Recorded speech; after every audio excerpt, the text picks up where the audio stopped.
आता आजी-आजोबा आणि मुलांचं नातं हे आपण नेहमी म्हणतो, की दुधापेक्षा दुधावरची साय ही जास्त प्रिय असते.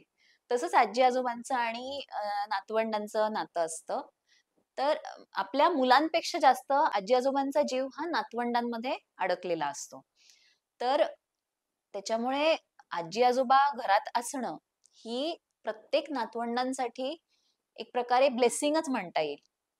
कारण ते प्रत्येक त्यांचे लाड करतात. त्यांना हवं नको ते प्रत्येक गोष्ट जसं मूल म्हणेल, तसं ते आजी-आजोबा लाड पुरवायची कामं करतात.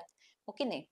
त्याचबरोबर मला असं वाटतं, की आई-वडील असतात म्हणजे आई-वडील सून म्हणून जी घरात असते बाई, तिलाही असं वाटत असतं बऱ्याचदा, की सासू-सासरे आहेत, तर त्याचा परिणाम काय होतो? ते खूप उगाचच लाड करतात मुलांचे वगैरे असेही प्रॉब्लेम्स येत असतात. तर ह्याच्यात मला असं वाटतं, की कुठेतरी एक आपण बॅलन्स्ड विचार करायला पाहिजे. तर आजी-आजोबा घरात असणं ही त्या स्त्रीसाठी खूप जमेची बाजू आहे मी असं म्हणेन. कारण ती स्त्री घराच्या बाहेर पडू शकते.